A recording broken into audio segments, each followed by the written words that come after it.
नमस्कार, आप सभी का बहुत बहुत स्वागत है। मेरा नाम रुबिका लियाकत है और इस वक्त आप देख रहे हैं न्यूज 18 इंडिया। 12:03 हो रहे हैं और ये सबसे महत्वपूर्ण घड़ी है। क्यों?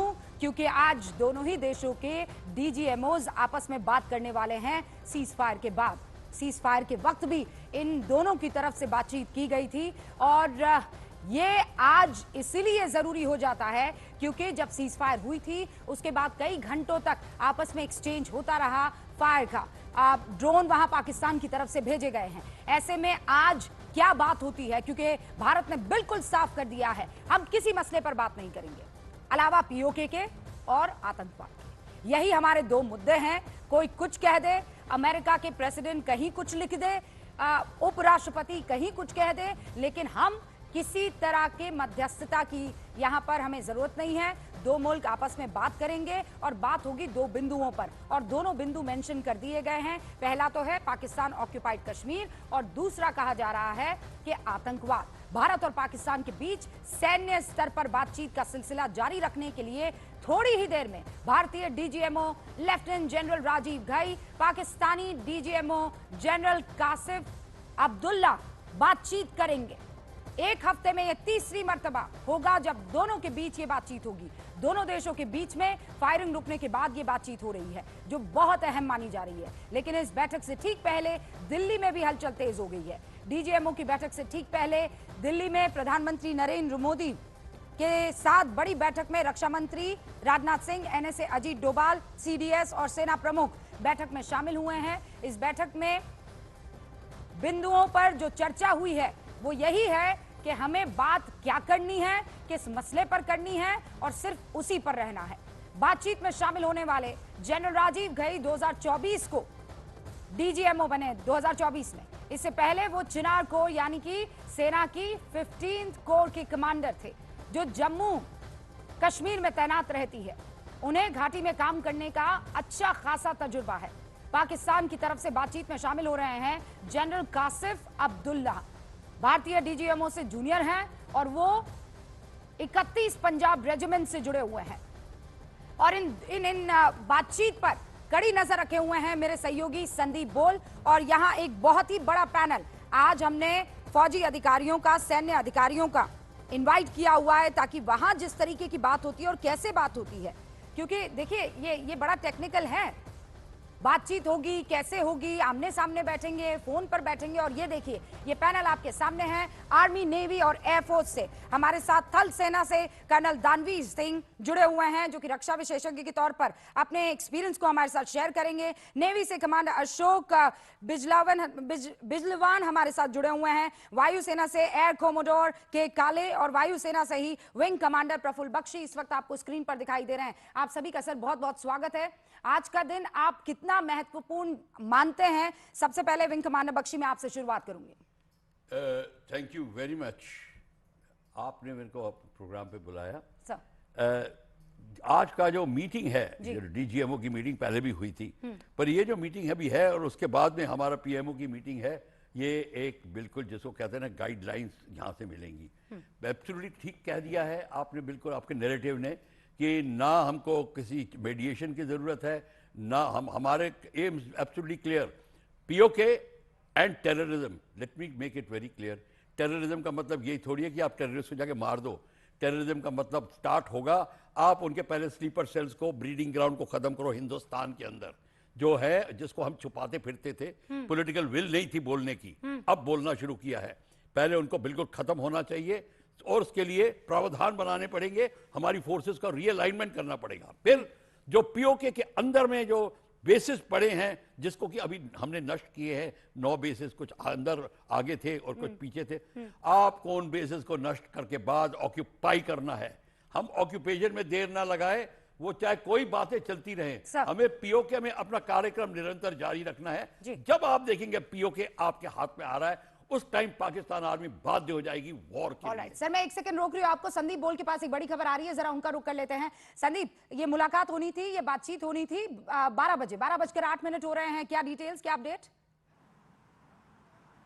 देखिए, अभी माना जा रहा है कि बातचीत शुरू हो चुकी है और 12 बजे का समय दिया था, क्योंकि किसी भी डीजीएमओ लेवल टॉक्स के लिए बाकायदा मैसेजिंग की जाती है और ये बातचीत जो है वो हॉटलाइन के जरिए हो रही है। और हॉटलाइन किस तरीके से काम करती है वो भी जितने भी पैनल में जो लोग हैं, हमारे जो अफसर हैं, रिटायर्ड अफसर, उनको पता है कि कैसे डिसाइड होता है कि ये बातचीत होनी है। तो अभी तक सेना की तरफ से ये जानकारी साझा नहीं की गई है कि कितनी देर तक ये बातचीत चलेगी, लेकिन 2:30 बजे सेना की प्रेस कॉन्फ्रेंस होनी है, उसमें पूरी बातें बताई जाएंगी कि आखिर डीजीएमओ की लेवल टॉक्स में आखिर हुआ क्या।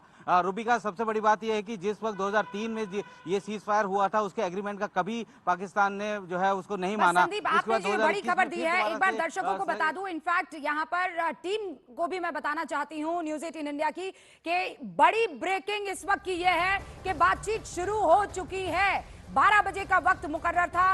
हॉटलाइन पर डीजीएमओ की बातचीत, पाकिस्तान के डीजीएमओ और हिंदुस्तान के, भारत के डीजीएमओ के बीच ये बातचीत शुरू हो चुकी है।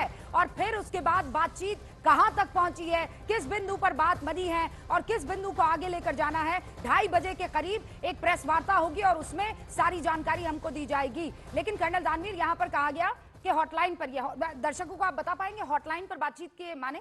देखिए, दोनों मुल्कों के बीच में डीजीएमओस के हॉटलाइन है। हाँ। जब मुशर्रफ के साथ में 2003 के अंदर सीज फायर समझौता हुआ था, तब से हॉटलाइन एक्टिवेटेड है, मेरे को याद आ रहा है। और उसमें यह है कि कोई भी सिचुएशन बनती है तो हॉटलाइन से तुरंत आप पाकिस्तान के डीजीएमओ से बात कर सकते हैं। आपको याद होगा 2-3 साल पहले एक गलती से ब्रह्मोस मिसाइल फायर हो गई थी और जैसे ही फायर हुई थी, हाँ, उसके ऊपर कोई रिएक्शन हो या सिचुएशन हाथ से निकल जाए, तब हॉटलाइन का बहुत तरीके से इस्तेमाल किया गया था। एकदम से हॉटलाइन से फोन उठा के और बात करी गई थी। और देखिए, हॉटलाइन का सिस्टम बड़ा सिंपल होता है। अगर आपको पुराने वाले फोन याद हो कि वो ऐसे हैंडल से उठा के कान में लगा के बात करते थे, वो इसी तरीके के होते हैं। उसके अंदर आपको उसको डायल नहीं करना पड़ता है। अच्छा, उसको सिर्फ आपको हैंडल उठा के कान में लगाएंगे, रिंग जानी शुरू हो जाएगी और 1 on 1 होता है एकदम। अगर इमरजेंसी होती है तो इस तरीके से बात होती है। आजकल कैसे, that I don't know, but ये एक हॉटलाइन है। और इस तरीके, क्योंकि मैं जब चाइना के साइड में था तो मेरी उनके साइड में मेरे पास एक हॉटलाइन हुआ करती थी, तो हम लोग ऐसे ही बात करा करते थे। इमरजेंसी पड़ने पर, सिचुएशन पड़ने पर ऐसे बात होती है। और ये जो बात होगी, अब जो बात हो रही होगी, इसके ऊपर पूरी सिचुएशन को रिव्यू भी करा जाएगा। वो भी अपनी तरफ से बताएंगे कि आपने ये एक उल्लंघन किया। हम भी बताएंगे कि भाई सीज फायर का ऐलान 5 बजे का हुआ था, आपने 8 बज के XYZ मिनट के ऊपर यहां पर गोलीबारी करी, ये गोलीबारी करी।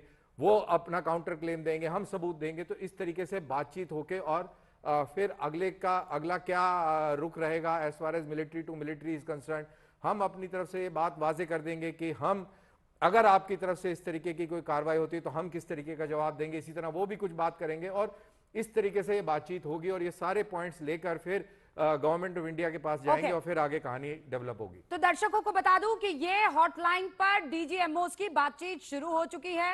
एयर कोमोडोर काले, ये भी हमें दर्शकों को समझाना होगा कि ये प्लेसमेंट कहां होता है और केवल 2 डीजीएमओ होते हैं जो बात कर रहे होते हैं, या बाकी सारे अफसर भी अगल बगल मौजूद होते हैं? देखिए, नॉर्मली तो this will be with full staff. Meeting जो है वो फुल स्टाफ के साथ होती है, बिकॉज स्टाफ सपोर्ट बहुत इंपॉर्टेंट होता है। हाँ। डीजीएमओस के लिए कई बार डिस्कशंस में ऐसे पॉइंट्स आ जाते हैं जो बिना स्टाफ सपोर्ट के आप उसको जो है जवाब नहीं दे पाते हैं। हाँ। परंतु हॉटलाइन का कॉन्सेप्ट जो है पॉइंट टू पॉइंट है, and hotline is single person to single person. ये कॉन्सेप्ट है। हाँ। अब आप उसको, उसी लाइन को आप स्पीकर पे डाल सकते हैं ताकि आपका स्टाफ भी सुनता रहे और उसके इमीडिएटली रिस्पॉन्ड कर दे, वो बात अलग है। परंतु जो कॉन्सेप्ट है वो single person to single person ही है। एंड स्टाफ सपोर्ट तो मैंडेटरी है, बिकॉज बहुत बड़ा बॉर्डर है, बहुत सारे इंसिडेंट्स हैं। पिछले 4 दिनों में क्या एग्जैक्टली हुआ, क्या सरकार की तरफ से क्या इंस्ट्रक्शंस हैं, what will the DGMO speak on and what will the Pakistani DGMO speak on, ये बात भी जो है क्योंकि हम अपनी बात तो जानते हैं कि हम क्या कहेंगे, परंतु दूसरा क्या कहेगा ये बहुत इंपॉर्टेंट है। तो उसके लिए, उसको जवाब देने के लिए, उसके लिए हमको डाटा, इंफॉर्मेशन जो सब चाहिए, वो स्टाफ सपोर्ट की बहुत जरूरत है। इसमें रूबी का एक और चीज होती है, मिनिस्ट्री ऑफ एक्सटर्नल अफेयर्स के तरफ से भी एक दायरा निर्धारित होता है कि आप बात कर रहे हैं, because it is international relationship. आप अपनी कहानी नहीं चला सकते वहां पर। तो आपको मिनिस्ट्री ऑफ एक्सटर्नल अफेयर्स की तरफ से भी कुछ डायरेक्शंस होते हैं। आप उसी पाले के बीच में आप अपने आप को रखते हुए ये पूरी बातचीत करते हैं। देखिए, अमेरिका की तरफ से, हाँ सर, जैसे कि अभी आपके सीज फायर उल्लंघन हो गया था, फायरिंग स्टार्ट हो गई थी, उस समय डीजीएमओ करेक्ट कर सकते हैं, पूछ सकते हैं भाई क्या हो रहा है, फायरिंग क्यों हो रही है, हमारी तरफ से कि आपकी तरफ से। Actually they can straight away intervene और क्लैरिफाई हो सकता है। मेरे को लगता है इस समय जरूर कुछ ऐसी बात हुई होगी जब फायरिंग स्टार्ट हो गई थी। अब क्यों फायरिंग स्टार्ट हुई थी अभी तक पता नहीं चला है। इस पर होगी बात? नहीं, उस टाइम ही बात हो गई थी जब फायरिंग चल रही थी। हाँ। उस टाइम जरूर कांटेक्ट किया, पर ये तो प्लान्ड मीटिंग है। हाँ। ये तो होगा, अब इसमें भी बात होगी मतलब आगे जैसे आगे की एक क्लैरिफिकेशन इमरजेंसी होगी। वाला मैटर होता है कि गलती से ब्रह्मोस जो वहां पर दागी गई थी, तो उसमें इमरजेंसी थी, अर्जेंसी थी, तो आपने हॉटलाइन उठाई और बता दिया, फौरन कर दिया। बट इसमें एक और ये बता दें planned कि है। हर बार हॉटलाइन पे बात होती है वो मीडिया में नहीं आती है, ये भी आपको बता दें। जरूरी नहीं है कि अभी हॉटलाइन में बात हुई तो टेलीफोन पे धूल अभी हटी है, ऐसा नहीं है। नहीं नहीं, वो लगातार संपर्क में रहते जी हैं। हाँ। भाई दो मुल्क हैं और किसी तरह की कोई भी अगर घटना होती है, चाहे वो दो अनजानी न्यूक्लियर घटना आर्म्ड हो, मुल्क हैं। हाँ, और इसीलिए ये हॉटलाइन हमेशा आप समझ लीजिए हॉट ही रहती है, हमेशा इस पर ये धूल नहीं जम जाती है।